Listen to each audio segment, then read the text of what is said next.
there's always more, and there's always bigger, and there's always greater, and there's always like so much you could be doing, should be doing, and need to be doing. But I think the biggest lesson for me was, from what I take from that, is like, if you don't start to exercise the things that you think you're chasing now in the moment, well, it doesn't matter how far you climb the ladder. The reality is, it's got nothing to do with like getting there, and it's got absolutely everything to do with how you now allow yourself to have that space and that time in your relationship with that. Because as you get bigger, you think, oh, I'm going to get freedom, or if I build this team, then I'm going to have this. And it's like, it's got absolutely nothing to do with the external. It's got absolutely everything to do with your relationship with the internal and the work that you're doing. Those who are living a life of freedom have optimized themselves and their lives in pursuit of one thing: choice. They've created the financial, geographical, and time freedom to do what they want when they want to. But they've also created freedom from their internal limitations, their story, their biology, and their character. In this podcast, The Freedom Project, it is my attempt to shortcut your learning curve to having total freedom in your life so you can go and do more cool shit. I'm going to bring you deep dives into some of the most inspiring adventure athletes and business owners in the world. I'm also going to give you the key concepts of my coaching process to adventurepreneurs so you can start applying that to your life today. So here is another episode of The Freedom Project. What does it mean to pursue a life of high performance? Not just in the realm of physical fitness, but in every aspect of our being. In a world where the pursuit of success often leads us to neglect the very essence of who we are, finding a path that marries achievement with authenticity is more crucial than ever. It's a journey that transcends the conventional metrics of success, delving deep into the core of our personal and professional evolution.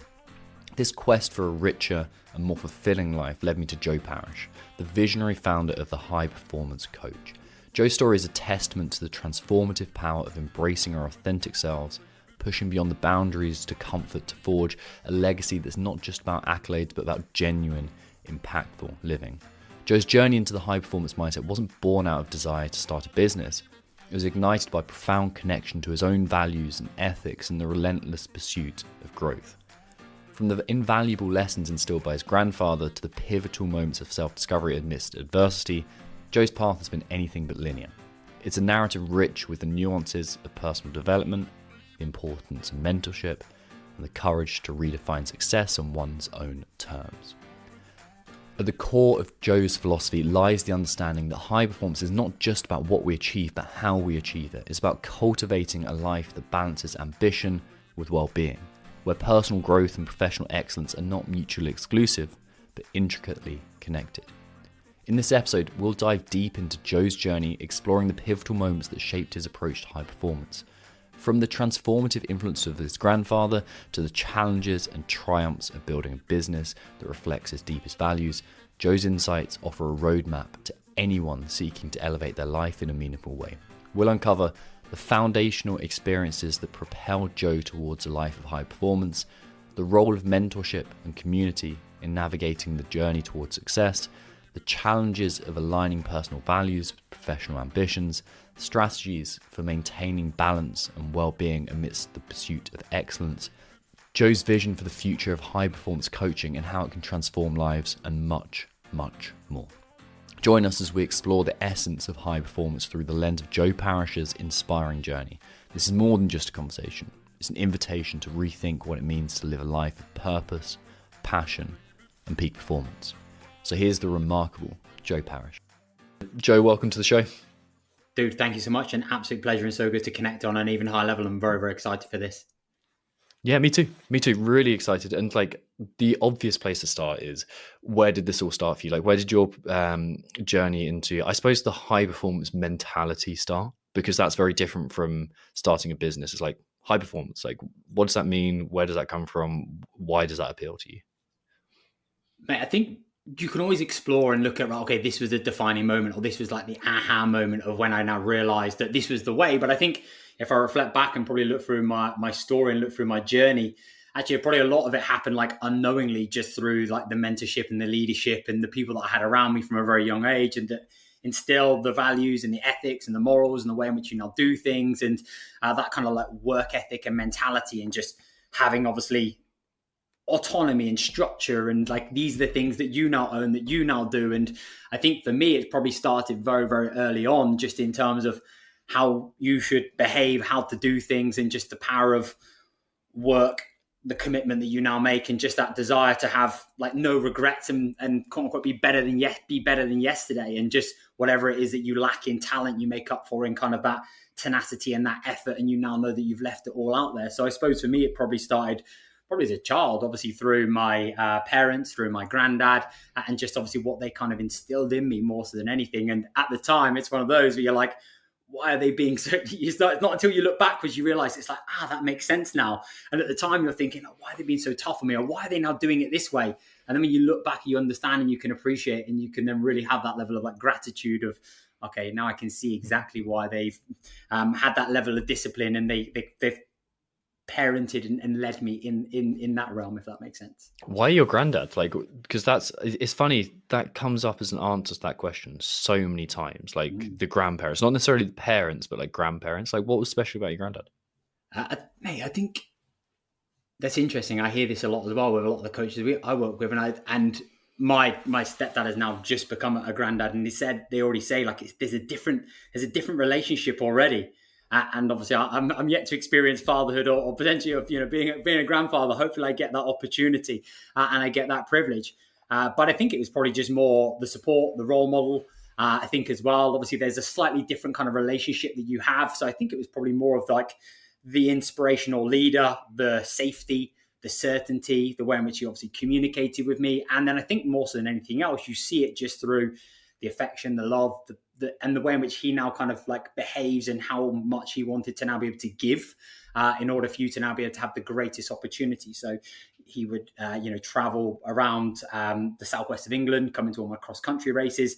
We obviously spend so much time coming to all my football games, as did so many of my other family members. But I just felt as though that I just had such a great role model in him, and I just confided in him, and I just felt so much connection and safety with him. And I think that was a big thing. And we've just had a special bond that's just developed and evolved. And we still speak on the phone every single week and FaceTime, although he's getting old now. So when we're FaceTiming, I'm actually looking at the ceiling and not him, which is comical. But yeah, he's been a real integral figure in my life. It's interesting you said, did you say safety and connection were those two things that you mentioned? Like those are, well, obviously the kind of the human drivers that we know, or two significant human drivers, but it's not something that people often attribute to success when they look back at it. But obviously, like, we know that they are fundamental. Like, was there discipline there? Was there the kind of things that people more traditionally look for as well when they kind of reverse engineer success? Yeah, absolutely. I think we need three things. I think we need to have safety. We need to have belonging. And then I think we need to have somebody that can instill the belief in us that we potentially don't have within ourselves, and provide us with an environment where we don't even necessarily realize what we're capable of. But that space, I think, just presents so much opportunity. And I think safety and belonging is such a key component of actually now being able to have that stability from which you can then go and explore, and you can now build upon, and you can just go and have that appropriate curiosity, I suppose. And I think it's having that freedom and that opportunity to now be able to go out and do that I think gives you the experiences, gives you so many kind of great opportunities to now connect and figure out what it is that you now want without judgment, push, or expectation. And I think that's such a powerful thing that I think so many people need, and even in the space that we operate within now. And I'd love to get your thoughts in terms of whether you see that similarly with the people you work alongside, actually that environment of like safety, belonging, and working towards a common goal, and then having a space where they feel as though they can win because of the right support, is such an integral piece. Yeah, I mean, there's a lot there. It's funny, people come to me, and I'm sure they come to you in a similar world, going, "Oh, I need more discipline. I need more focus. I need more of these kind of masculine archetypes," and that is usually true to a degree. But it's also the only tool they've ever developed, and it's like they've maxed out. I always view it like FIFA, and you know how you got like essentially like character skills instead of like passing, shooting, like dribbling. Like it's like courage, focus, but also self-compassion and wisdom, and basically virtue, and how we train that. So it's they often haven't done enough work on the archetypically feminine as opposed to the masculine. Yeah, I hear you. Why in your mind do you think that is? Because it's what's societally valued, and it's what is signaled as like these are the traits you want, which again are, it's truth, but it's not the whole truth. It's not a lie. You need all those things. You need to be disciplined. You need to be structured. You need to strive for excellence, which again are very like archetypally masculine things, but like that's nothing if you don't have the self-compassion to realize that you are going to screw up from time to time. It's nothing if you don't have the wisdom to think long term. So that's the, I think that's personally the key. That it's a very Taoist way of viewing it, right? So to view that yin and yang together. So that's always a fascinating piece for me. Yeah, mate, I agree. I think it's this. I think for me, it was always looking at it through the lens of like it's almost like this protection where you're almost like putting on this front. And I think for me, for so long, it was that where it was like almost like like don't show emotion, make sure that obviously you're good, and it's just like bigger, better, more, go. And then it was like you get validated. The more that you do that, and then like that then reaffirms the behaviors, and I think that's where it then starts to come in. And I think for me, especially when you allow yourself to actually open yourself up to the vulnerabilities and you're able to actually see things from a different perspective, that actually you realize how much more potential there is within you when you actually have the capacity to be able to use a whole, like a degree of like varying like emotions and archetypes, and now looking at, okay, how do I now become as multidimensional as possible? And I think that's a continual journey that you're always a student of. When did you start to become aware of that?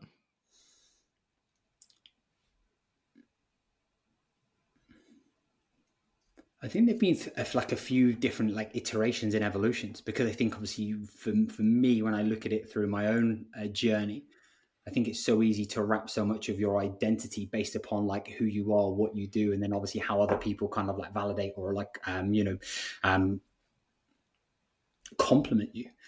I think for me, the latest one, which I think is probably the most powerful, when actually you were just talking about skiing, and obviously your latest trip. And I was in Teen last year for a week skiing, and for me, I just had a realization of like why, like for example, I've been such a people pleaser all my life, and why I just wanted to make everybody happy, and why I just always wanted to, I'd always like sacrifice and compromise myself, and why I always had this huge desire and need and want to obviously be liked. And then you just start to understand it's because of the experiences that happened previously. And then it was like realizing that there was so much that I'd been hiding and shying away from, that I felt was almost like this vulnerable weakness, because you're the leader, you're the person, you're the guy, you're the one that now should have all the answers. And that had then been driving obviously me behaving in a certain way, and then me almost like kind of hiding away, like this bit of me that I almost felt like ashamed with and of. And I think for me, it was like in that space of sat on a chairlift, absolutely freezing, waiting to get to the top, that I just had like this flashback of childhood, being bullied, being taken the piss out of, and then was like, well, never really kind of quite fitting in. And then that's now why it's like, okay, so much of how I behaved has been wanting to please and wanting to be friends with everybody, and not wanting to be disliked, not wanting to say anything that might potentially be out of turn or may cast more judgment and opinions on me. So I think that's probably the latest one for me, that it was like that awareness of going, okay, I can show emotion, I can show vulnerability, I can show that I actually have my shit not squared away in so many areas and so many aspects that I'm working on, and that's okay. It's fascinating. The idea of building a persona to protect your vulnerability. Did exactly the same thing. Bullied at school, had a really shit time. Like had it like I felt I was a very sensitive kid as well, and that was always like I always viewed it as a weakness. Now I realize it's genuinely my greatest gift as a coach is my ability to be sensitive with people and to pick up on things that they're not even aware of themselves. And like I kind of, so when I and this a green beret, like what you realize as soon as that's put on your head is it's just a piece of felt on your head, and you're the exact same man that you were prior, and you're just wearing a different hat. That's genuinely the only difference. And like I thought that as soon as I put that on, or even a uniform, it would protect me against anything, or I'd assume that persona even more, and it'd be like, oh well, I've become something other than myself. And the shit deal is, and but also the brilliant thing is, like, you're stuck with it. Like, you're stuck with yourself. It's about mastering that and developing that allows you to grow, rather than like assuming these things. And like linked to that question you're talking about earlier, I think we assume these identities and we go towards that persona because it provides some sort of stability, but it's also like an instruction of this is how you can develop. But that's got to be combined with what is authentically you and is meaningful to you simultaneously. Yeah, I love that.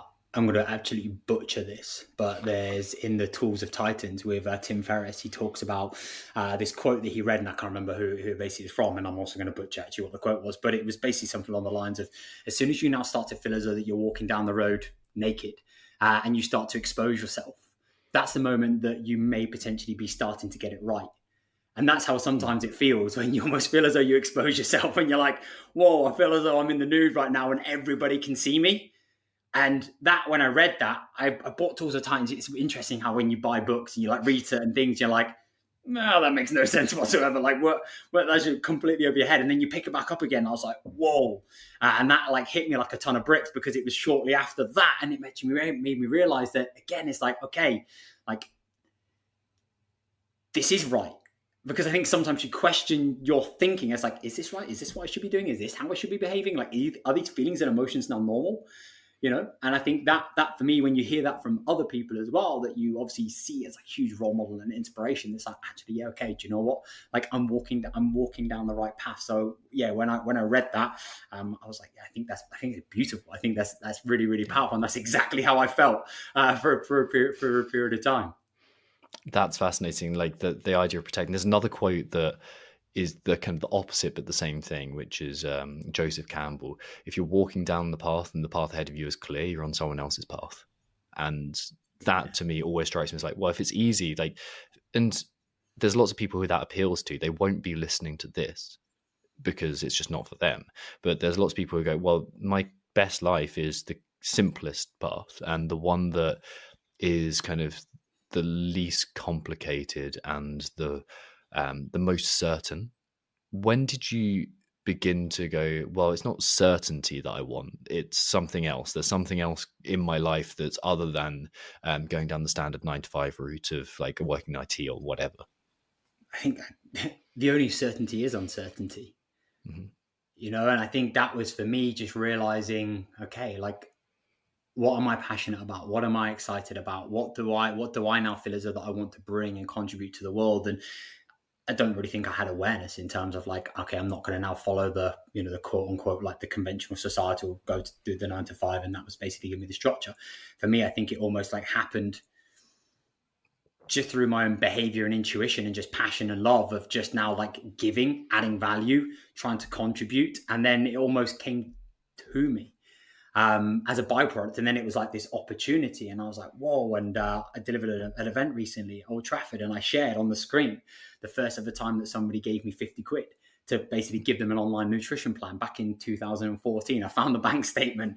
Literally had zero in my bank account at the time. I was absolutely skint. And this guy came up to me and was like, you've helped me so much. I'd love to pay you to basically help me write an online nutrition plan. I was like, mate, how much do you charge? I was like, I don't know, how much do you think it's worth? And he's like, well, write the plan, give me, we'll have the consultation, then I'll pay you. I was like, cool. And I think that for me was the first moment that I realized, okay, do you know what? There's an opportunity here. There's a different way. There is now potentially something within this, because it wasn't something that I then like almost like consciously cultivated and created for myself.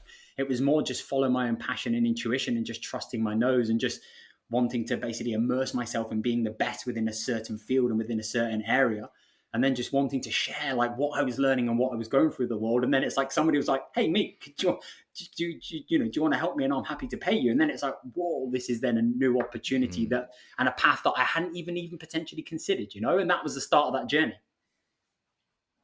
Yeah, and it's also what's intuitively meaningful to you. Like there's what I love about that is it's very authentic and it was very genuine in terms of what I pursued, what was meaningful, and what was my probably genuine intellectual curiosity at the time. However, it bore fruit, and that's what it really is. There, you're not trying to manufacture something, and I think the mistakes that I've made in the past are where I've tried to create something for myself. I gone like so. Here's a perfect example. I used to work in the world of CrossFit and mindset at the same time. So it was performance CrossFit athletes, and it was fantastic. But what I did is I saw the gap in the market, and I was like, well, that's so obvious. They all need this. I'm pretty good at it, and like I have all these things to like give, but it wasn't my thing. and I didn't love the process. Whereas now, helping people become who they're really meant to be, I adore, because it's like what's genuinely intellectually engaging with me. And I think there's this kind of these two side by side paths where, like, on one hand, you have a very empty, hollow existence of just like ticking the box, and everything's very heavy and very frustrated. It's what's logically right and, in Jordan Peterson's language, expedient. Then you have meaningful actions on the other side where it's engaging and it's the path itself is worth walking with that, regardless of the outcome. What was the moment for you within that experience that it made you realize maybe I'm walking down the wrong path, or actually maybe this isn't as in alignment? And then what was the aha, and then the actions off the back of that? Oh, nothing other than a breakdown on my honeymoon. Like, that was Just the just like that small, small thing. just, Yeah, yeah, just just the very small, just the very yeah. small. Nothing massive, nothing major, no big life events. But like, honestly, that was just the obvious. That was the tip of the iceberg bit you actually saw. It's like the creeping little things, like I think it was the fact that everything was very difficult for a long time, whereas now, for the past 18 months, 2 years, things have been just sequentially obvious. And even if they've been difficult in themselves, there's this idea that I worked with CrossFit athletes, like effortless effort. That's really what we want to find, like, where it's still very difficult, but the choice to put in that difficulty isn't a choice. It's obvious. And I think that's where we want to get to with business. And that's where we want to get to with training. And that's where we want to get to with relationships. Like, it's where the effort isn't a difficult thing to put in. Yeah. On the subject of that, I think letting go can often be a difficult thing. Going back to what we spoke about, almost like full Mm-hmm. circle with the identity piece, and now going, this is who I am, this is what I do, this is how I'm being validated. And actually, I'm good at this, but there's friction, it feels heavy, and I'm getting success, but maybe it isn't now the meaningful and the alignment that I'm now kind of really seeking. How was the evolution of like being able to let go of something and then step into the Oh, new? painful. I fired a whole team and all my clients, and my bank balance went to zero. Like, it was really scary, but instantly it felt lighter. Like, it felt like it was, oh, I'm not forcing something now. And I'm like, part of that was just shirking responsibility, I'm sure. But part of it was going, well, this is actually a better path. And it's the path that I'm meant to be on, even though it's very difficult ahead of me. I'm guessing that's a similar thing to what you've been doing now with going, or like an evolutionary process of going from high performance coach to high performance business. Yeah, not even high performance coach to high performance business. I think for me it started far earlier than that. Like the biggest thing for me was that I stepped into like J Physique, which was like body composition consultancy, helping people stand on stage, do photo shoots, and we then built a company, built a team. J Physique turned into Team J Physique. I hired obviously some of my clients that then basically became full-time coaches. They left their jobs, very very kind of good jobs as well. And I then got to a point in 2019 where I was walking around the field with Lola, and I was like, I've got all of this like success, and I've been on this incredible journey from the day that my stepdad told me to like get a real job, and what am I currently doing, and which is shortly after the 50 quid guy paying me. And I'm like, maybe I can do this. And my dad's like, when are you going to get a real job? I'm like, I don't know. And for me it was like, I'm not as fulfilled and as aligned and feel as connected and as excited about the body transformation, the body composition stuff as I have been. And I'm still doing this thing, but it's not lighting me up, and it's not igniting that fire, and it's not giving me that like that real kind of like tenacity and will and want to be able to go and explore and challenge and continue to develop. And I just felt as though that I wasn't as in it. And I was still in it, and I was still coaching, incredibly well. But nobody else knew, but I knew that I was slightly off. And then I was like, I can keep doing this, and I can keep, growing and building and all this stuff. But is this it? Is this me? Is this now what I want to do? And again, like the financial, that was good. And that was the moment for me that I then stepped away from Team J Physique and J Physique and helping like people get ready for stage and elite level body transformations, and stepped into the coach's coach, stepped into helping busy fit pros stay on top of their body shape, health and performance, because that was the journey and the evolution, the process that I'd now been through. Got in great shape, neglected my business, built a great business, completely, absolutely battered myself in the process, had no boundaries, worked myself literally into the ground. And then had a huge impact on my confidence, my energy, to the point of pretty much like fatigue, hospital, and burnout. And then I was like, right, I need to get my shit squared away. I look after myself, I look after my business. And I walk home come in from the office one day, like, which was literally, I say office, it was my spare bedroom, into the living room. And Leanne's like, my wife was like, you love your clients and you love your business more than you love spending time with me. And I'm like, I'm trying really hard because I'm trying to build this thing for us. And there was like all this stuff. And then I realized, fast forward, I was like, it can't just be me that's a coach and that's a personal trainer and is trying to build something, that's trying to look after themselves, look after their business, also look after their like mental and emotional regulation, and then also look at their relationships.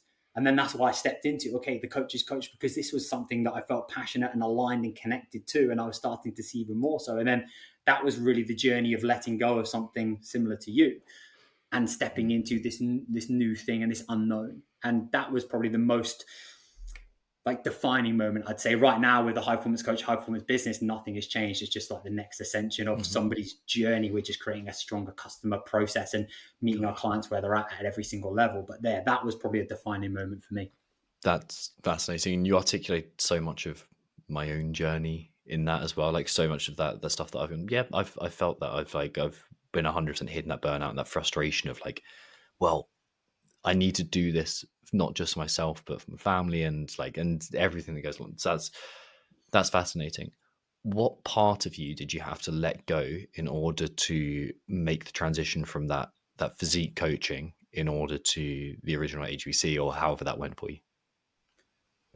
I think it's because obviously you become this physique. You like, for example, for me, it's like you're the physique guy, you're the transformation guy, you're the guy, you're the comp prep guy, you know. And then for me now, going almost like I'm at the top of the hill, and then it's almost like now I'm having to go back down to the bottom of the hill, and I'm having to build back up again. But you're never starting back where you were previously. You're starting obviously at a new Feels place like it higher though. than before.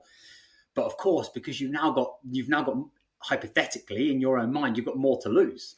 Because when you're a nobody and that bloke is like, how much do you want to pay for it? Like, pay you for an online nutrition plan. You're like, mate, I haven't got a clue because I've never done this before. Well, you've got nothing to fall back on. You've got nothing to lose. So it's like, well, do you know what? I'll just like fuck about and find out. And then when you get to this thing, like you start to create these constraints. And I think it's then being able to be okay with not trying to please others and look at, right, okay, well, what is it that I now want to say? What is it I now want to talk about? What is it I'm now passionate about? And actually, am I now looking to like please myself, or am I now looking to please other people? Because I think sometimes you go through these regeneration phases, which are necessary and needed.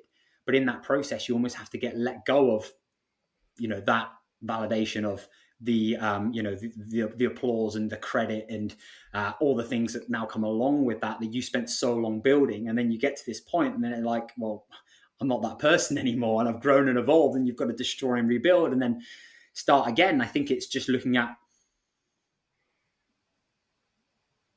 being okay with trusting and backing yourself and trusting the gut and trusting your intuition of what you think and what you feel is right. And again, only you will now know that. And the only thing that you own are your intentions and the actions that you now embody every day. And I think, are they now congruent in alignment with me every single time that I shut the door at night? Or actually, am I building this because this is what I think that I should do? Or am I now building this because this is now what I want to do? And I think they're two incredibly different things. And I also think very, very difficult to do. And at the time, you're in that messy middle, and it feels, I'm sure you'll be able to add, it feels like crushing at points, because you're like, have I done the right thing? Am I doing the right thing? People are going, have you done the right thing? That thing was really good. And then you're like, and that's where you need safety and certainty in the right people around you to now go, right, okay, do you know what? Like that's the anchor points that I think are so integral when you're going through that evolution. Yeah. Yeah. The funny thing about those paths that are kind of running side by side, the expedient one and the meaningful one, is the expedient one often gives you some really shiny rewards along the way, cash and status. It's like, yeah, they're working really well. And I'm like, I'm seeing around these people and people know me as this type of person. And they are kind of like fool's gold in this. It's a very shiny illusion that you think is the thing that you want. But I think we can both attest, and so many more people could attest to the fact that it's not really the thing you want. The thing that you want is probably something closer to contribution, is something closer to love, is something closer to authenticity. And it's also there's a privilege in being able to say that, because we have met our needs and we have kind of gone, okay, well, we've ticked that box, but the purpose is to keep evolving. The purpose is to keep sacrificing the old version of you so that the new version of you can build. And that painful sacrifice is exactly that. Is you're burning in the flames. It's like a self crucifixion. It's like you're nailing yourself for a cross in order to provide for something that's greater and to grow into a greater version of yourself. And that's it's a very difficult thing to self-elect. Bring it back to what you said about my granddad. It's like he gave me safety, and I think Mm-hmm. that's what we all need. We need safety and stability, But then once you get safety, once you get to a point of safety and stability, then you have the opportunity, I think, to explore even more so. But then the thing that it comes back down to is like, am I now doing the thing that I now wanted to be doing, or actually, do you know what? Am I now starting to explore a different path? And I think within that, it's okay with now going, right, okay, I don't like to say like growth is safety, but the only thing that you have is, and I think is Jordan Peterson says exactly the same. It's like sometimes you think if I just stay the same and I just like, and I just maintain that I'm okay and I don't go anywhere, well, actually you're just decaying and regressing without you even knowing. It's just invisibly compounding against you, but it doesn't feel that way within the moment because you feel safe and you feel protected because you've got this, I suppose almost like box around you that you've been able to build for yourself. But it's then realizing again, like, how do I now walk on the green line? What are the behaviors that I now need to embody, and what are the actions that I now need to take that continually align me to the values that I have, the vision that I have, the mission that I have, the things that I'm curious about, that I'm excited by, that that are actually giving me a reason and a purpose to want to be able to get up in the morning instead of just now thinking I've got this thing and I need to protect it at all costs. I think growth actually is safety. And I heard Hormozy on a podcast, I think it was on Williamson's podcast, and he basically says you can't have growth and safety at the same, like you can't have like this not safety, you can't have comfort. Like Yep. I think you find comfort in growth, and it's being okay with then being uncertain within that, and how you then develop your relationship with uncertainty, which I think Mm. is such a key integral piece that is again like forever. I believe we're a student of, and is forever evolving. Do you know what's interesting about that? I never personally found safety until I embodied authenticity. I was always there was a scarcity mentality that was rooted into who I was until I said, well, until that moment on my honeymoon where I just went, well, it can't get any fucking worse than this, can it? Like this is the moment where it has to change because it's hardly a way to start off a marriage. It's like it is that. I'll tell you that it's not the best foundation to bring into it. So you have to go. Well, like I was like, it's kind of a Hail Mary in terms of, well, I'm gonna just completely change things and embody this, but also like, what have you got to lose? And it's funny, the emotional stability and the certainty that you find when you allow yourself to evolve, when you shed that past skin.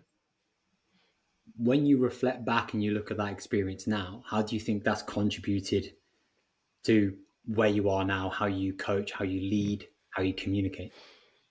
Well, it's given me so much of an idea of what it is to pursue something meaningful for once. Like it's articulate everything. It was probably one of the most courageous things that I have done, that I'd done until that point. To go, this is actually what I want my life to look like. Because previously, and I'm sure you see this with your clients the whole time, and I'm sure you've seen it yourself, is we have this tendency to try and get away from as opposed to go toward. And so many of us are the rat running away from the cat. It's like, how do I get away from this? Just using that scarcity, using that fear, using that cortisol to get us down. And that's why people go through these cycles of inaction, followed by fear, followed by action, followed by burnout, followed by inaction. And we go through these kind of cyclical behaviors that we end up repeating for, if we're not careful, decades. But it takes a moment like that, and that's what the pain is there for. Like pain is, and discomfort and negative emotion, you wouldn't have evolved them if they weren't evolutionarily beneficial. And like that's what we have to realize. Like it's there to teach you something, and every time you ignore it and every time you go, well, I'll play it safe, that is a vote for your own mediocrity and your own suffering in the long run. One frame that I absolutely love that I didn't come up with myself. It would have been filtrated through somebody else. Is like, if you knew you couldn't fail, what would you do? Like, how would you behave? What actions What's would you that done take? for you? I think it's just giving you this opportunity to actually realize this is what I want. And if there was no consequence, there was no failure involved, then actually, do you know what? I just had freedom. Like, what would I actually do? You know? And I think when you look at it through that and you remove that consequence, like artificially, temporarily, it's like, actually, how can I look at this through a different perspective? Because I think we all live in our own like bubbles, and we all have our own needs, wants, values, beliefs, and we obviously see the world in a certain way based upon what it is that we've now been brought up and what we've now been exposed to. And I think it's being able to challenge the way in which you now think, and think, is there a different way? Like, how can I now look at this through a slightly different lens? And if I were to look at it through a slightly different lens, how would I potentially think, feel, behave, perform? What would I do differently? How could I potentially challenge my own current thinking, and think, like, is this correct, and am I right? Or actually, do you know what? Can I now look at this through a different perspective, through certain questioning that allows you to, I think, have a little bit more of a kind of 365 view, which can either confirm or deny what it is that you're looking to do. What are the frames you use? Like, how do you adjust your perspective when you need to? I think through challenge and hard times, it's, what am I learning from this? How am I growing through this? What is this giving me? What is this teaching me? I think they're the biggest things, I think, probably that stand out in my mind. I think another big anchor for me is, what would my 80-year-old self, or what would my 8-year-old self want me to do? I think that allows you then to kind of future pace and also like backtrack. And I think that allows you to come over to take this 30,000 foot view. And that allows me to almost kind of regulate emotions and then look at, okay, what is the decision that I want to make? I love like Die with Zero, Bill Perkins, and he talks about like not return on investment, but return on experience. And you can do anything, but you can't do everything. And then looking at, right, okay, so then I quite often use that. I'm not necessarily like a huge meditator or really ever spend as much time, obviously, like kind of using that as a skill and or as a tool. But one thing I quite commonly think about is me as an old man, probably as a granddad. In all honesty, sat on a rocking chair and now looking back and now going, the one thing my granddad says to me all the times is like, especially when I played rugby and football and cross country and all those things, it's just no regrets. Have no regrets. Just a quick one from me. If you haven't already downloaded the Adventurepreneur's Ultimate Route Planning and Navigation Guide to Absolute Freedom and Doing More Cool Shit, what are you waiting for?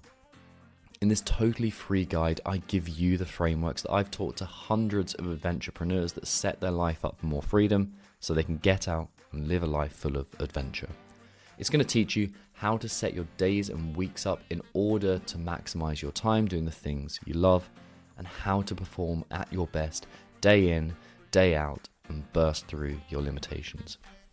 It's packed full of actionable steps, and you can get it by going to bit.ly/adventure.nav. Once again, that's bit.ly/adventure-nav. If you now What does that mean to you?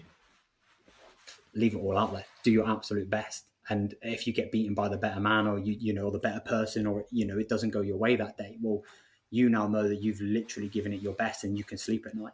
Because if you don't, you can tell some BS story about like how it was this or how it was that, or how the weather or the wind was blowing in the wrong direction, or whatever it is that you might potentially come up with. But it's that story that, again, you'll know. I now know that I didn't give it my all. And I think for me, that's the biggest thing I look at, is if you now know that you've been able to like open your heart and open yourself up to, do you know what? I'm just going to give this my everything, and it doesn't quite work out. Although it can be difficult at the time to still take, because again, you've exposed yourself. It's like, okay, that's building my character and that's building me. And I now know that for me, that's a huge confidence builder. And it's giving me so much, although I didn't necessarily get the result. So I think that's what it really represents and means. And I'll give you a quick story. I did a cross country race. I was so used to winning all of the time. I basically, at the age of 14, I got a paper round. I basically did a paper round 7 days a week. My bike kept on breaking. So I used to run like 10, 15 kilometers every single morning with 2 paper bags before school, one on my left arm, one on my right arm. And I then got so unbelievably fit because I used to get 40 quid a week to do these paper rounds that I became an incredibly good cross country runner. So I ended up getting all the way through to like the national kind of cross country races. And I was so used to winning and then being validated on winning and being told how amazing I was and how brilliant things are and whatever. And then in this race, I literally got my ass handed to me. I was like 150th out of like a couple of hundred people. And we were going up this hill. I was like 15, 16. And I was like, this is hard. This is tough. This is shit. I'm not winning. What's the point?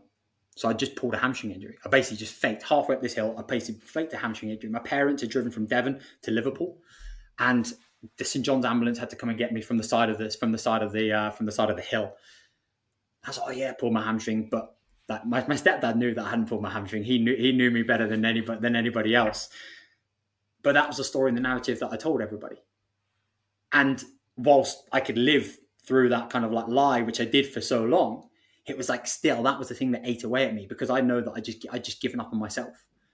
And that was one of the most, when I look back at it now, I didn't appreciate, but was the most challenging, difficult, but probably the best thing that ever happened to me because that's what it felt like to let myself down. And then I realized it had absolutely nothing to do with, whether you got 1, 2, 3, or whether you came in the top 10. It had absolutely everything to do with the actions that are the ground that you now stand on. And did I give my best effort? Yes, no. That's the only thing you can control.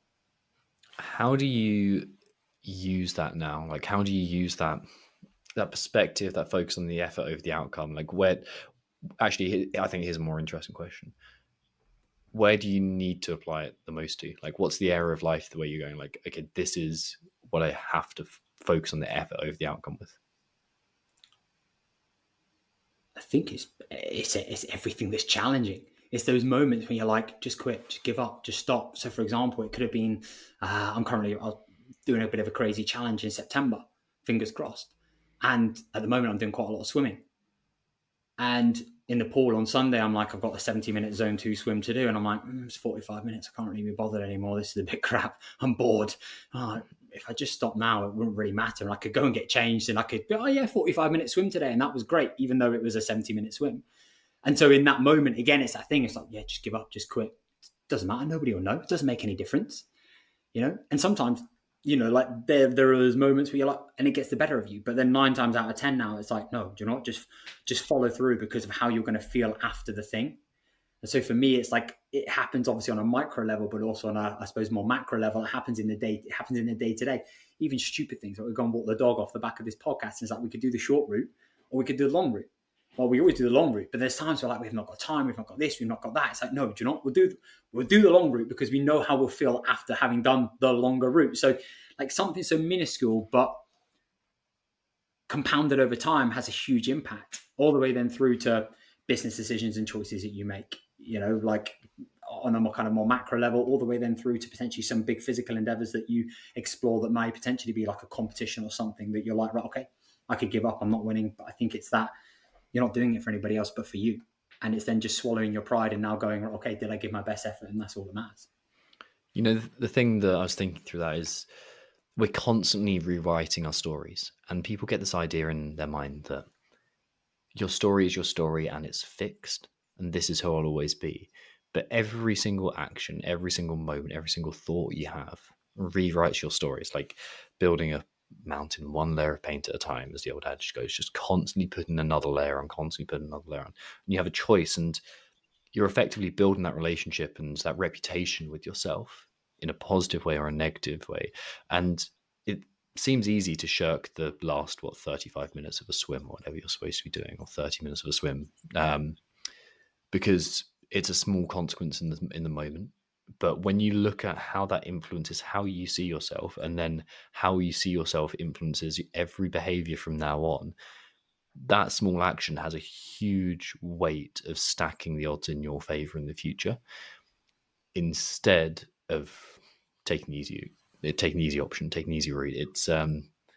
it's a really fascinating way to think about long-term solution and or long-term achievement in the face of short-term discomfort. Inside legacy with the New Zealand All Blacks is a slightly different, like they use a slightly different like frame in terms of like the story behind it, but it only takes a small hole in a canoe to sink a canoe. And they're talking about that through the lens of obviously a team. But I think the same for you, you know, and like there's still so many things that, you know, I get wrong, that I don't follow through on, that I regret, that I look back on. I'm like, I could have given a little bit more because I think we're just human beings. Um, but every single time it's like, okay, what did I learn from that? How did I feel? Is that a feeling that I want to have again? Yeah, yes or no. And then I think every single time that then continues to shape that like slight little course correction. But I don't think if you don't have these moments and these experiences, then you don't allow yourself the opportunity to learn and grow through those. And I think you need to have those moments where you can then start to like challenge. And I think it allows you to get clear over actually who do you want to be. The easiest way I think is that almost that inverted thinking. It's like, who don't I want to be? Well, I don't want to be all these things, so I'm now just going to do the opposite of that. But I think sometimes you've got to do those things to then be able to go, actually, I don't want to do this, you know. And then that allows you to then realize, well, what's the kind of the yin and yang. Yeah. There's something I realized about eating McDonald's years ago, which is like you think it tastes nice, but actually if you think about the flavor of it as you're eating it, you're like, it actually tastes of nothing. It's like this psychological trick, and it's like it's the same as scrolling through Instagram. Like you think it feels nice, but you're just satiating a primal desire. And when you actually have a good steak, or you have some high, or you have like dauphinoise, and it's like really good quality food, and it's just like, this is it, the actual mouthful, when you focus on it, still tastes of something. And I think that's, and yes, it takes a whole lot more work, and it's more expensive to buy, and it's more of a hassle and all that kind of stuff that goes on. There's more of a cost with it, but it's far more worth it, and it's far more nutritious in every sense of the word. And I think that comes down to how you run your business, how you mentor your team, how you interact with your clients, how you train, how you meditate, how you read. There's a McDonald's way and there's a steak way, and and one of them is very nutritious and one of them is completely devoid of any sustenance. Have you ever read The Slight Edge by Jeff Olson? No. But that perfectly articulates exactly like is in as a book, phenomenal. And that was one of the most powerful like books that I read that had a huge impact. Was like, is that again, it's that invisible compounding. It's like in the moment there's no consequence, but then when compounded over time, it's like, is it now taking you closer or taking you further away? And it's that delayed gratification. And again, it's that like, how do I now want to feel, and what am I now working towards, and why, and what are the behaviors and the choices that I need to make that are taking me one step closer or further away to that.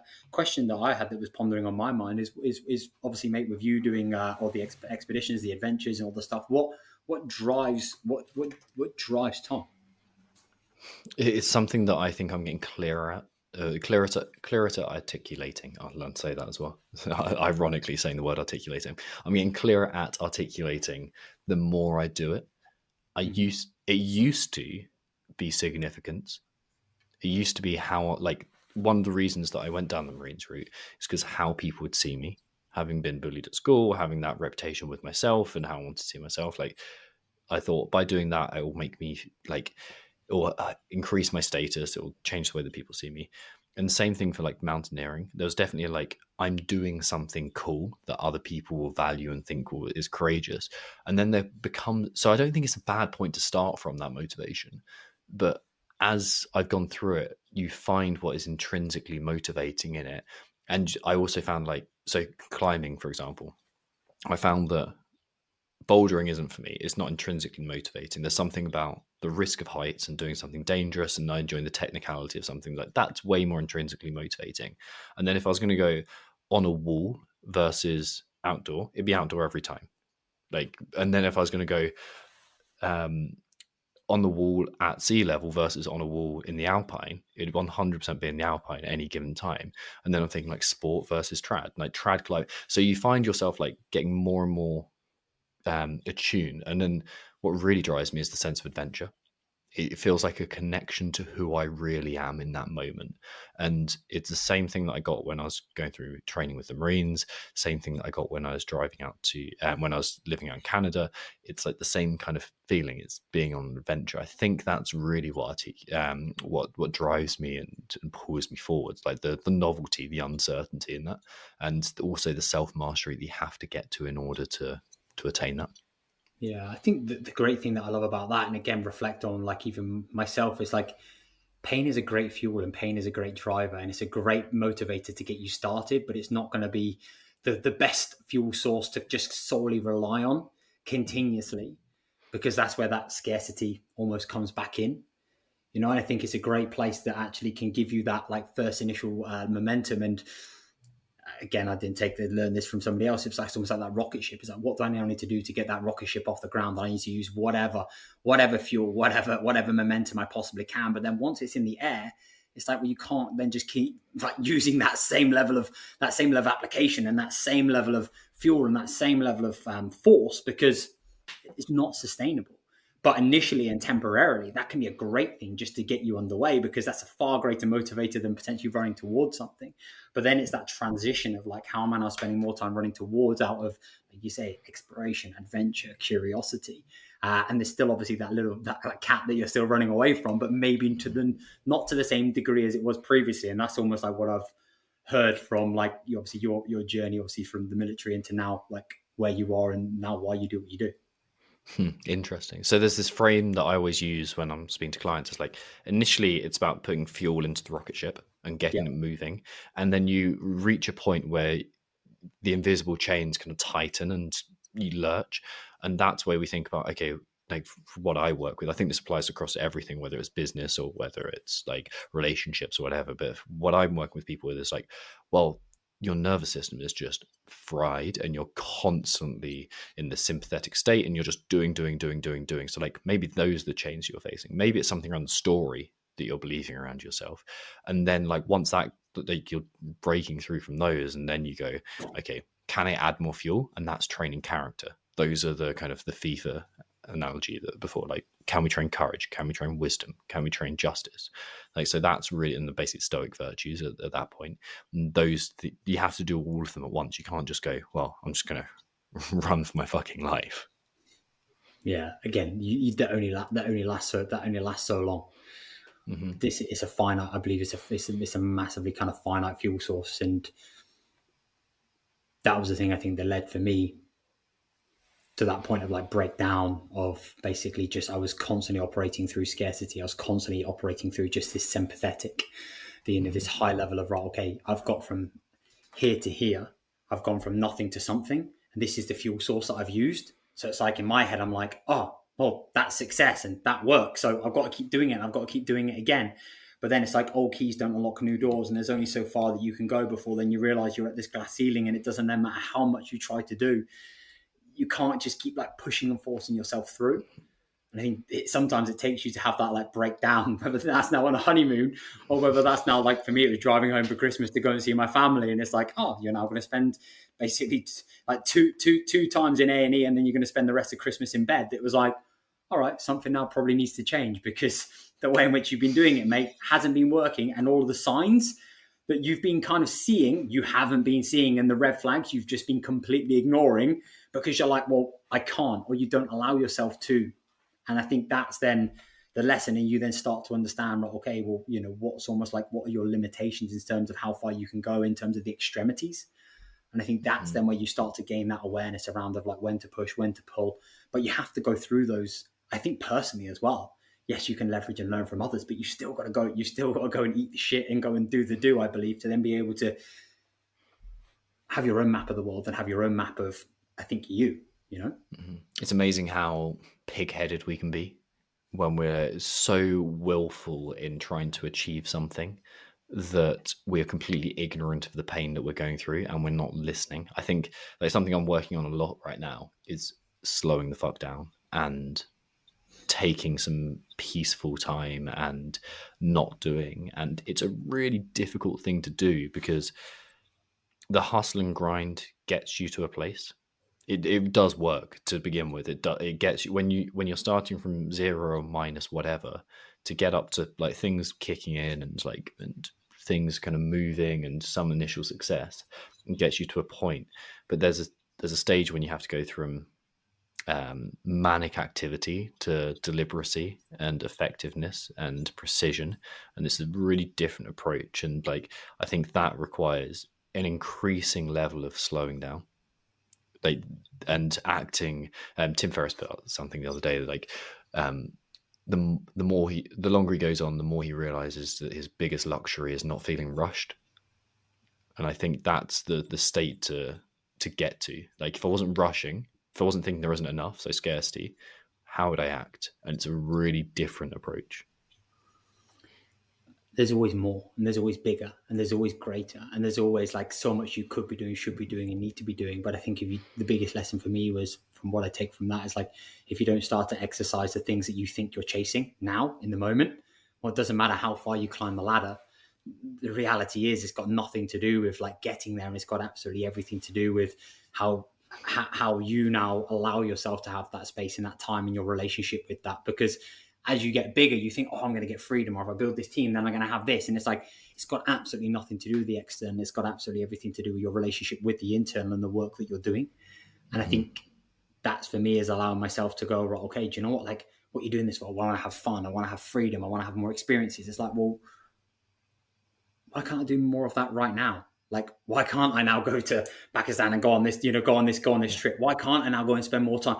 Like, what's stopping me from? Because again, it's that Bill Perkins die with zero thing. It's like, right, well, I'm now optimizing to do this when I get to, I'm going to make up a random number, 50. But it's like, well, now I'm now not in the body of a 30-year-old anymore. So I now maybe don't have the same level of capacity or recoverability, or even potentially less responsibility as what I do when I'm there. And I think that's been the big thing for me to kind of, I suppose, align myself to you. It's exactly the same. It's like, you're like, when I get to this point, then I will. But it's like, well, how can I start to do more of that in the moment and in the now? Because that point is never going to arrive, because it's got nothing to do with getting to this place, and it's got everything to do with you and your relationship with it. It's annoying how trite these phrases come and how cliche it is, but like the being versus doing thing is so true. Like you can, I use this phrase, inspiration statements, in terms of like centering phrases that describe exactly who you want to be in any given moment. For me, in terms of the physical aspect, it's adventurer warrior, and that perfectly defines like, this is not what I want to do, but who I want to be. And this is something that I like try to guide as many people through as possible. But I can be that whenever I want in any training session, whether I am in Pakistan and we're looking down a big line and about to like get really excited about what I'm going to do, or going to have a big day ahead of me, or whether I'm doing my 8th set of split squats. Like I can, that's there in any given moment. And it's like you strengthen that connection to it. It's like you myelinate that pathway each time you fire along the kind of the archetype that you're firing, as opposed to the kind of exact neuronal pathway. And that seems to carry over to more things. What does that give you? Good question. Certainty. It gives me direction. It gives me intentionality, a clear guideline of how to act in any given moment. And like that's really what people seem to lack. It's that, okay, but how do I apply this to right now? And I view goals as nested in terms of a unifying purpose at the top, all the way down to who am I being in this moment right now? And they all need to be aligned.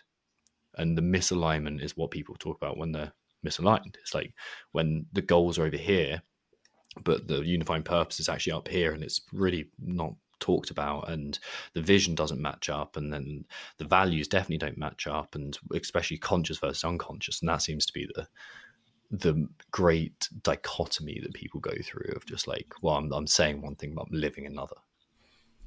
I think, mate, what I hear is just confidence. It just gives you confidence, because it gives you that like going back to that certainty, gives you that anchoring, doesn't it? Mm-hmm. And I think Yeah, the more like absolutely. What's this trip coming up in September, or the challenge?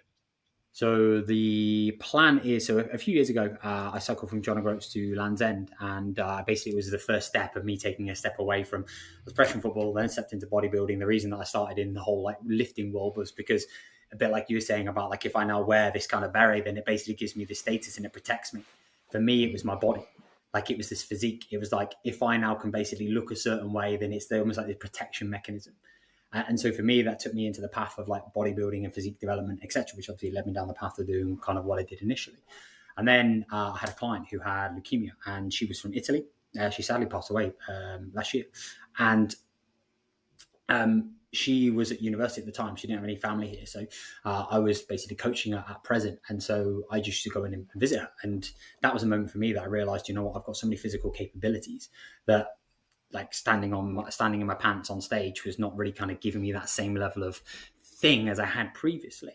And I wanted to now be able to go and explore and just go and see something else. I wanted to do something cool. So I was like, I was going to basically cycle from John O'Groats to Land's End. We just had a puppy. So we ventured up. I hadn't been on my bike since I was about 14 when I did my paper round. My dad basically just flew his bike up so I could borrow it. And it was the best. I did it solo with obviously Leanne and Lola, the puppy, in the passenger seat. And it was like the best 10 days of my life. It was the greatest thing I've ever done.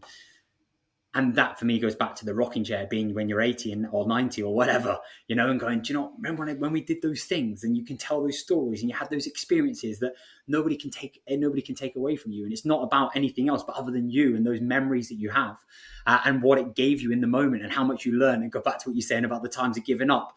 There's a time I was going up a big hill, and basically I was like, this is day one. I was getting battered. I had cramp in my legs. I was about 50 miles in. And there was this bloke on this tractor. Must have been about 70s, 80s. This tractor was so old. It was ridiculous. He had a collie dog sat on the back, and his tractor was only going about 10 miles an hour. I was probably going about 1 mile an hour up this hill in the middle of Scotland, middle of nowhere in October. And he literally just turned to me and he said, like, come on, son, you're doing absolutely amazing. Keep going. Like nobody's in the radius of miles of us. And that like one little thing like gave me that like, because I was going to give up on myself, and that thing was like the most powerful thing that anybody could ever say to me, and he will never ever realize what that gave to me in that moment. And I got to the top of the hill, and he was like waving at me. I was like, this is unbelievable. But just the whole experience, all that I cared about was not dying, not getting hit by a lorry, and being able to see Leanne and Lola at the end of each day, and being able to have bed to sleep in and food to eat. And like that for me just then made me realize that like this is the only thing that matters now is the work. The only thing that matters is now going through these really low times and the shit and the challenging periods, and being able to just can I keep going? Can I just keep putting one pedal in front of the other?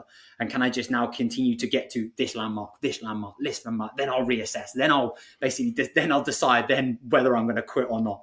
And you get to that landmark, you're like, no, I'll just go another mile. Or let me get to this point, and then I'll just get that squares bar that I've been promising myself, almost like a carrot on a stick to get me through. And like that for me was like the most unbelievable thing. So I wanted to recreate that and do that as much as possible for nothing else or nobody else, but just for myself. So I'm basically planning on cycling from John O'Groats to Dover, swim the channel, and then I'm going to run from Calais to Paris. So that's going to basically be the next adventure in September. The cycling's not bad. The running's not bad. It'll probably be more like walking. It's the swimming that is the obstacle. So I've got to do a medical. I've got to get I've got to do a 6-hour time trial swim and stuff like that. So I'm in the process of being able to kind of put this in place. And obviously I'm in full flight in terms of the training side. But just again, like 90-year-old self joke and look back and go, do you know what? When you were 30 years old, you did some cool stuff. And it's those experiences that I think are just great stories. What is it? Do you have to get like permission to swim the channel? Yeah. So you have to, there's a full like association. You have to basically go, through a medical process. You've got to complete obviously a time trial. And then, you've basically got to go through like a regulated, like governing body, I suppose, or like a body. And you've basically got to hire the right kind of like crew, etc. And it's a full blown. It's like when I first initially was going to do it, I was like, it'll be fine. What I'll do is I'll rock up to Dover. I'll find John the fisherman, and I'm sure I'll just chuck him a few £100 and he'll ship me across, And then it's like, no, actually, you can't do that. You've got to actually go through like the full. You've got to do the full rules and regs, and rightly so, by the way. So that is the process. That is the process just now. As long as you don't forget your passport. Oh fuck, I've got to turn around, swim back. that's crazy. As far as I'm aware, you're actually only allowed to stand on like French soil for 10 minutes, and then you've got to get back on the boat, and then you've got to go back over to Dover, and then you've got to go through passport control, then In a obviously legit way. yeah. So yeah, that's that. From what I've been told, that's what I believe that you've. That's what you've got to. That's what I believe you've got to do. As long as I can. As long as I can make it to that. As long as I can make it to that point, I've got a lot of swimming to do in the build up. So yeah, we should just wait and see. And what about you? Do next adventure is Pakistan? Anything else on the Yeah. agenda? No, that's it. Apart from buying a house, and that's a pretty big one. That's those are the two focuses, and then building the business at the same time. It's those kind of threefold things, and like it's what we were talking about before we started recording, being intentionally intense, and that's a really nice place to be, rather than unintentionally intense. It's a very different feeling when you've volunteered yourself to be in it. And what feels different this time about this business in comparison to the one previously, or what is different? Meaning, authenticity, alignment, like that nested goal type thing that I was talking about. It all seems not perfectly aligned, but within the same kind of bracket. And that's a really nice way to kind of be thinking about it and to be feeling. So it feels lighter, which is a very different feeling, simpler. Now, that's the other thing that I think understanding yourself really has a great impact on. It makes the choice simple, as opposed to having 25 things that you could be. There's only one thing that is really right for you.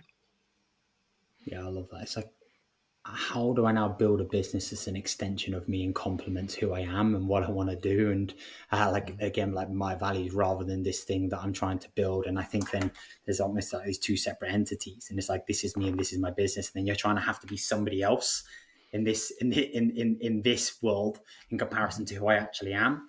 And I think that was the thing for me that has allowed me to be more consistent and see a far longer game, because it just feels more effort. Like you say, it feels more effortless and enjoyable. And even though there's challenge and you get punched in the face every single day, like that's part of the game. But it's like you can then see past that, and also your available energy and what's driving that is obviously so much bigger and greater. So your capacity to see past it based upon obviously the vision that you have is so superior. Yeah, I remember coming back from. I got really into Brazilian Jiu Jitsu for a while, as I think everyone who's ever listened to Joe Rogan has done. And like, what I there's a point where I was coming back like bruises all over my face, and like I'd constantly be hurting myself, and like just like cracked a rib, like dislocated my shoulder once. But they're almost like war wounds that I was proud of, and that has a really different feeling from like I'm just getting punched without any meaning behind it. Whereas this was like, oh, I don't care because it's enjoyable. Even the 6 weeks I had to sit out of training, like that was it was like I'm going to get back to it, and it's like that's what happens when we find purpose. That's what happens when we align ourselves fully. How do you think one finds purpose?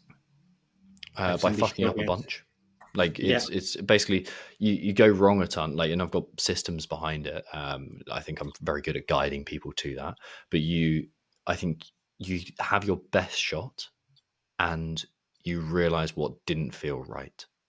And it's like you're stuck in a dark room, and you've got a torch that only shows a few meters in front of you, and you're like, where the fuck do I go? Okay, well, that kind of 12 o'clock looks best to me. I'm going to take one step, and it's like, oh, well, I've fallen into a pit of lava. I figure out how to get away. So it wasn't this way. I'm going to like walk around, like shine around again. Okay, I'll go the opposite way. Okay, that's better. It's not perfect, but it's better. It's this kind of bouncing off the side that we do of going wrong and coming back to it. I think that's part of it. But I also think it's looking backwards and looking forwards. What would be, I forget the word, but meaningful in and of itself. Just the pursuit of that. What would a meaningful life look like? What would an enjoyable process look like? And then looking back, like as well, like what were you authentically interested in as a kid? What were you like as a kid? And what would you be if you could start again? Like those kind of questions. I think it's deep stuff. It's not something very few people seem to be lucky enough to just happen themselves onto it. What do you think? I think just to make, I agree. Just to bolt on, I think two things stand out in my mind. Number one, the more you fuck about, the more you find out. Mm-hmm. But I think sometimes there's this fear of fucking about because of failure, judgment, opinion of others, getting it wrong, walking down the wrong path, And I think it's just that openness just to be, again, curious. And then I think the second thing that I think ties in quite nicely is like, being okay with being a scientist and just exploring and experimenting. And I said this to the guys on Monday. It's like, I've got this lotion and I've got this potion. Let me put this lotion and potion together and let me see what happens. Does it work? Yes, no. All right, now I'll try a little bit of less and a little bit more of that. And then all of a sudden what you're doing is you're just now allowing yourself just to experiment. Like, there's no like absolute and this has to work. It's like, do you know what? We've got all this stuff and let's just try like putting a few things together and let's just see what works. And then when it doesn't, it's like, okay, well, I gave it a go. Let me try something different, And I think it's just, again, that's a nice little frame that I've taken from somebody else. It's just allows you just to go, it doesn't really matter, And actually, the more that you do just allow yourself to fail forward fast, the more opportunities and experiences you have, and the more you realize this is more of what I want and less of now what I don't want. And I think that then allows you to come to a more informed decision, and it will evolve and it will grow and it will change. And it's then how can you just be dynamic and malleable and open to that? Because we're always growing and evolving internally and also environmentally, externally, everything's growing, evolving and changing. And I think that's okay. It's just not kind of hanging your hat on like, this is me and this is my one thing. And I think it's just having that compass that still continues to guide you, which I think is integral. But yeah, I think the experimental side, I think, is so influential and so integral, because otherwise you're trying to nail it and you're trying to hit bullseye on the first go, and then it's like you're creating such a huge expectation, so much pressure. You then don't do anything, and then you're just in the gap, and you're not actually in the game of playing the game because of the expectations and the fear that's associated with that, But nobody cares because they're too busy looking in their own worldview, worrying about what they're trying to do in themselves. But it takes you to take a step away or to do that to realize actually nobody gave a crap. And if anything, it makes me a better person because I've got more experience. And I think the second thing is like, you can then sit in the mud with somebody because you then know what it feels like. And although there's no like teach, and you can't necessarily, because when somebody's in the mud, it's not about trying to solve their problems, which I've had to learn the hard way. It's like, I get it. You've got that empathy and you've got that awareness. And although you can't change it or solve their problem straight away, you can sit in the mud with them and you can go, I get it. It's okay. Because you know that there's a process and a journey, and because you've experienced that and you've got that level of, I suppose, like depth because of what you've been through. I think that allows you then to lead and support and coach and guide others. And I think there's that living it and learning it. And I think that living it is like, it's not just the highs. I always think like, who would I rather have in my corner? Would I rather have Tom, who everything has been hunky-dory, everything's been perfect, everything's been daffodils, rainbows, and unicorns? Yeah. Or would you now rather have Tom, who, would you ever want anybody else to break down the honeymoon? No. But like, will I now rather have that Tom in my corner because of those things and what's happened? Oh, any day of the week, give me. I want that guy. I want that guy. That's the guy that I need in my corner. And I think when you can look at it through that, it's like, well, yeah, let me go and pick up some challenges. It just feels shit at the time. Yeah, like it does feel shit at the time. I'm trying to find this Nietzsche quote that I adore, because it's so neatly articulated. So he talks about like the negativity or the kind of negative experiences within life, and how you extract value from it, and how you also find meaning in your life. And like, this is exactly what it's about. This whole book is around meaning. And he said, one must learn to love. This is what happens to us in music. First, one has to learn to hear a figure and melody at all, and to detect and distinguish it, to isolate it and to limit it. It's a separate life. Then it requires some exertion and goodwill to tolerate it in spite of its strangeness, to be patient with experience and expression, and kind-hearted about its oddity. So like, that's the initial stage of like, I feel shit, but I'm not going to push it away. I'm going to just be curious about it. And he said, finally, there comes a moment when we're used to it, when we wait for it, when we sense that we should miss it if it were missing. And now it continues to compel and enchant us relentlessly until we have become a humble and enraptured lovers who desire nothing better from the world than it and only it. But that is not what happens to us only in music. That is how we have learned to love all things that we now love. In the end, we're always rewarded for our goodwill, our patience, our fair-mindedness and gentleness with what is strange. Gradually it sheds its veil and turns out to be a new and indescribable beauty. And that is thanks to our hospitality. Even those who love themselves will have learned it in this way, for there's no other way. Love too has to be learned. And not only is that the most beautiful thing that Nietzsche's ever read, it so well articulates how we extract value from the discomfort. I think as well the importance of having the people around you.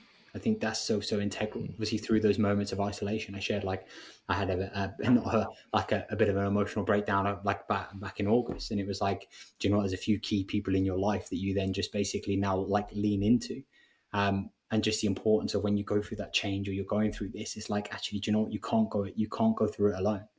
You know, and Mm. whilst you think you can, that always comes back down to I'm okay, I can suffer and I'll do it myself. And it's just allowing yourself to open yourself up and realize it's not about the load that you're carrying, but how you're sharing that load. And I think it's being okay with relinquishing control and letting others in. And that's something that I've previously been afraid of, because it's like, no, I want to show that I'm okay and I'm good and I can solve all the problems and I'm, moving forwards. But when you do that, you realize how much better, easier, and lighter it feels, and also how much more accepted you are, not as just this one part, but all of all of your parts.